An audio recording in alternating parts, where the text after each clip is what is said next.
Good morning, guys. Today's video we're going to reveal the shocking truth about starting a business here in Thailand. The shocking facts of starting a business here in Thailand. It's time to tell you the truth. And fact number one is, I'm sorry to say, you will fail. You will fail.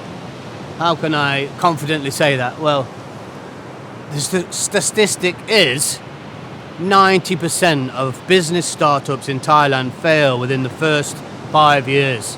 90%, that's huge. Shockingly huge. So yeah, that's the reality. Another fact is, I'm speaking here from a foreigner's point of view because I am a foreigner with a business in Thailand. And as a foreigner, it's going to be harder. You're in a different country. It's going to cost you more. There's more rules and regulations. There's more obstacles in your way. Work permits, visas, etc. I can go on and on. Cost much more. But then again, you're probably going to come here as a foreigner with a bundle of cash. You've either saved money, sold a house in the West, and come here with your bundle of cash. And the fact is, most will fail and most will go home, losing everything. And I'm talking a lot of money. Some people lose a lot of money, hundreds of thousands, maybe saving a long time of their life. So yeah, they're the facts, and I'll reveal in this video some more facts and shocking truths, because there's a few, and the biggest reasons, the 7 biggest reasons why people fail and go home. You know, if you look at these 7 reasons, maybe you can navigate your way through and not be in the 90%, because the fact also is that 10% don't fail, 10% make it. I'm not sure if there's a study out there how many fail and then go on to succeed, because the truth also is the path to success is failure. If you're not failing, you're not doing anything. But don't worry, this is not a doom and gloom video. This is just a hard reality. Sometimes hard realities is what people need. And out of the top 7 reasons why people fail, I'm in there already, and I will share that. I'm one of them.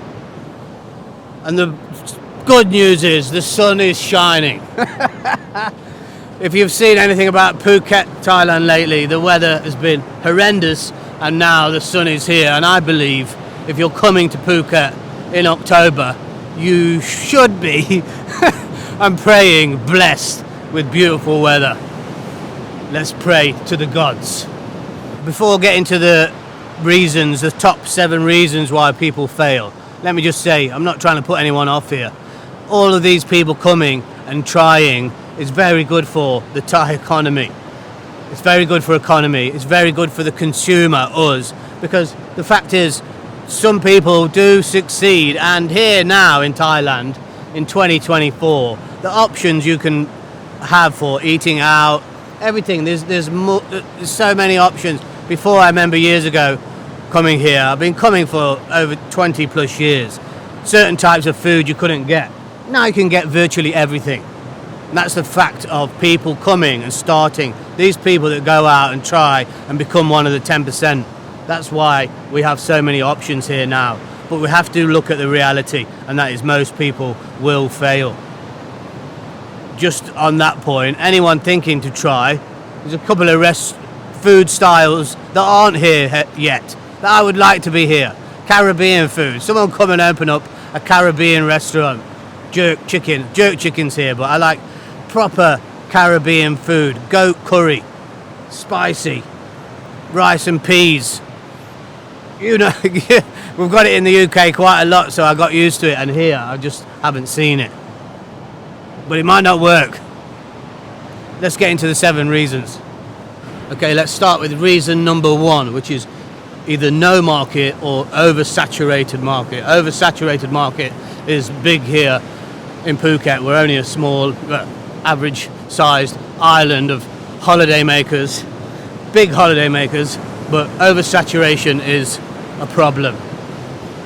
Examples, you know, restaurants, there's always going to be a lot of restaurants, but there's always a lot of people that want to eat, right? The new thing on the scene is the green stuff, the flower shops. They are everywhere, and I believe this is oversaturated. You don't need it. You can get it from either one of them, but yeah, they're just all over the place. But so that's reason number one: oversaturated or no market. No market could be you've come up with this amazing, incredible idea that no one's done, but I'm guilty of this. Overthinking and trying to reinvent the wheel sometimes is your failure. What's done already and proven to work is usually a safer avenue to go. All it has to do is be done right. It has to be done right. And you can fit into what's already there. Just do it very well. Okay, before I give reason number two, I just want to pick up on something. This video came about because of the last video I made about business, which was top 10 business ideas here in Phuket, Thailand. And, you know, reading the comments, I understand what people mean, but the fact is, all of them businesses, ideas I gave there, are being done here very successfully by someone, most by a foreigner as well. Thai could be doing it, but also a foreigner I know of is doing it successfully. You know, some said that won't work. Someone I know is doing it. It doesn't work. But the fact is, someone is doing it, and it's working. It's usually, sorry to say, not the business that's failing, the person that is doing the business. That's just a fact. There's a saying out there, there's no such thing as a bad business, but the bad person running that business. I don't think bad, but it's just not being done right. But anyway, we'll get to that in another reason. Reason number two, which is very particular to here, is seasonal. Seasonal business. You have to realise that this is a seasonal place, highly seasonal. December, January, February, March and a bit of April. Let's say 5 months of high season. And you have to make enough to cover yourself for the low season. You have to manage the influx of people coming and then the people going. Staff, high, low, it's very difficult. That's the reality, that's a fact. And this, also the people coming, the feeling in low season. Some people, it won't be able to handle it. If you're suffering from depression or something like this, it could really hit you hard. It's a very different place. 6 months and the other 6 months is a different place to be. It's a different feeling, it's a different vibe. You have to be able to handle that, up and down. And some people can't handle that, and they will go home. Reason number three, cash flow. Many commented this on my channel about our business. You didn't take enough cash. Cash flow is a problem, and it is. You need to have that cash ready for the downtime, any hiccups. You need to have cash to start, to market, to get it out there. That's why I've failed in other things. I'm going to reveal one that we failed in soon, and it's another reason. But yeah, cash flow, you've got to have enough money. Then also, don't spend too much money. You know, I hear these stories of guys coming with big amounts of cash. They've sold a house and maybe got 600,000 cash in the bank in the UK from capital gains, and they've come here and lost it all. And it's like, wow, shit, that's a hard pill to swallow, right? You know, think about it. You don't need to spend mega amounts. My advice, start small and build and build and build, because you might realise when you're starting small, this isn't the right one, and jump onto another thing. So start small and gradually grow. Okay, what next? What's number 4? Okay, reason number 4, and if you are a business owner, you will back me on this all the way. And join in. If you are a business owner, help out, write in the comments your advice, because wise words from someone who has already walked that path, done that challenge, is always welcome. If you haven't never ever done it before, if you've never had a business before, never tried and been an employee all your life, I'm sorry to say, it might fall on deaf ears. Okay, fact number 4, staffing and team issues. This is huge. I've been told I only know of Thailand. I haven't had a business in the UK. I should have started one in the UK, and I'm going to share with you something you can do if you're thinking to do business, and how I should have done it earlier, and how you can get into it. I'll share that at the end of the video. But this, everyone who comes to our cafe, restaurant and says the same thing. We have the same staffing, team issues. This is always going to be a problem, and you have to find a way of dealing with that. You have to build your team and lead from the front line, I believe, to begin. Obviously, once you get people in place and build that team, you can step away and leave it to run itself. One thing I don't want to do is be sitting in my business all day like we used to in the beginning. We used to sit at Maybelle's Coffee Garden all day. Now, we don't. Number 5, poor management. Just basically all round poor, bad management, which happens a lot here in Thailand because there's a lot of distractions, right? And people sometimes, no, lie.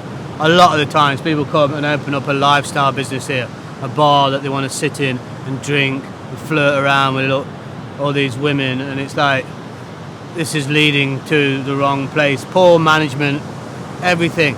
You know, like some people say, no, this business doesn't work. Yet down the road, someone is making it work. What are they doing different? Probably a whole lot. So yeah, big distractions here in Thailand. Partying, drinking, enjoying the holiday lifestyle where you're making a business will result in poor management. And yeah, guilty of it myself. Okay, number 6. Number 6, I have done myself. I have failed in myself, and I have worked it through it myself, which is bad planning. Bad planning can result in bad location, you know, bad market. If you've got a difficult location, you better be good at marketing. So yeah, bad planning, which I'm very guilty of. I did no planning on Maybelle's Coffee Garden, and I did no planning on the motorbike rental. It was just go, let's do it, let's go. And then with the motorbike rental, we just decided, which is going to be, you know, huge here. People just decide this is not for me. That's why I say start small, because if you decide this is not for me and you've piled loads of cash in, yeah, it's hard to get out of, right? So yeah, bad planning, which, you know, I kind of person, I'm openly say I don't plan a lot.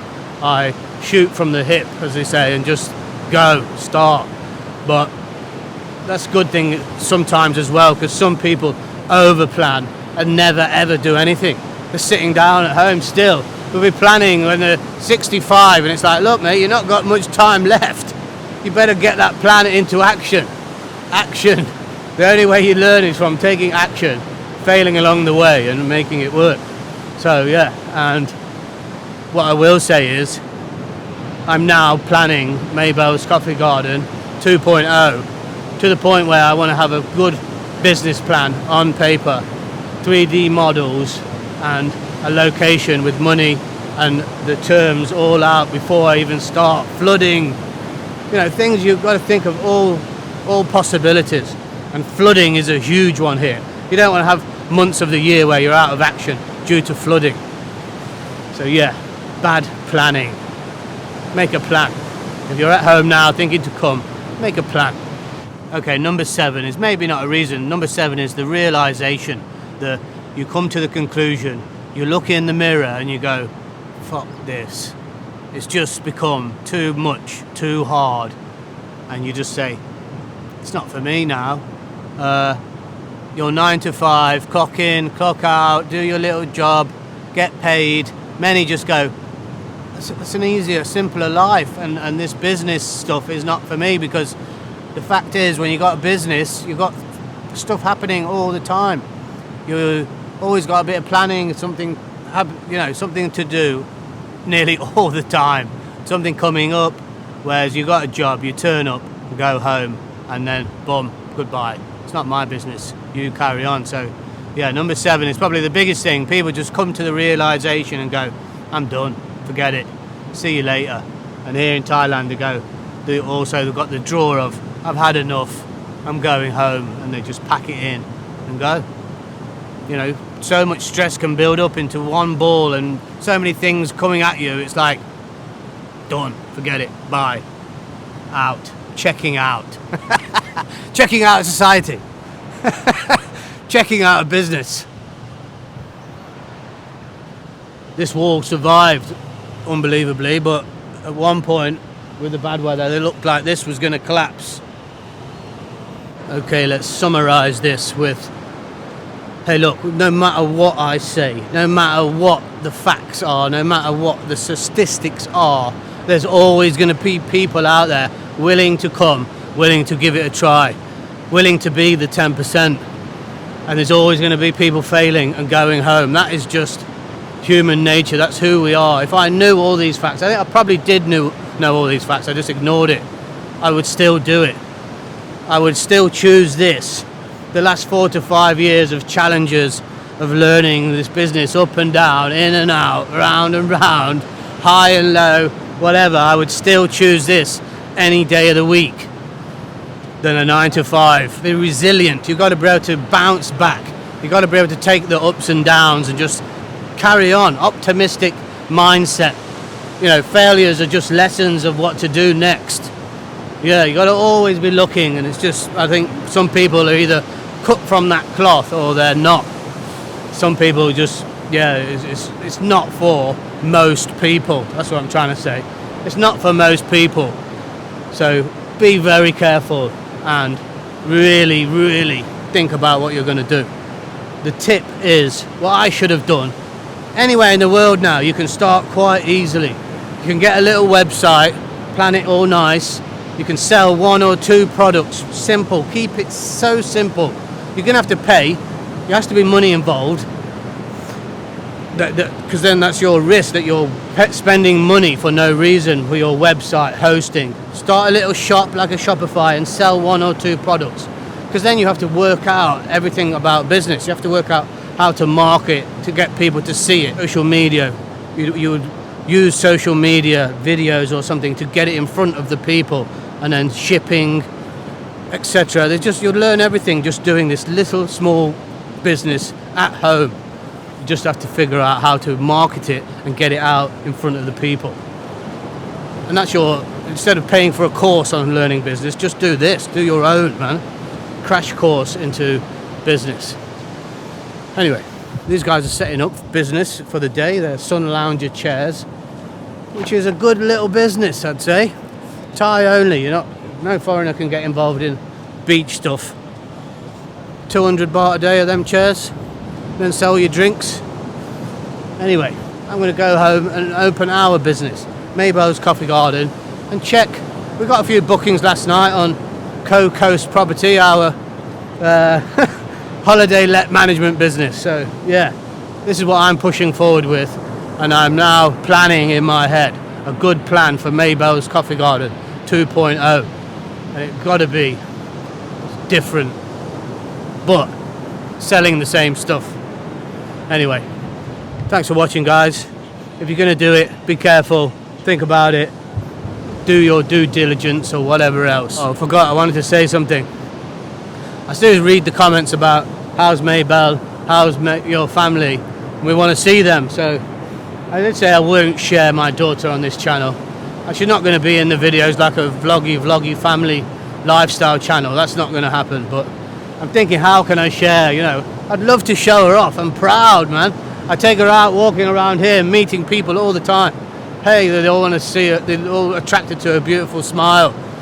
And I'm a proud dad. I'd love to show her off, but I don't want her to grow up looking at mobile phones and making videos for social media. That's what I'm steering clear of. But I'll think of a way, and probably maybe next 1 or 2 videos I can feature little clips. Maybe that's good enough, right?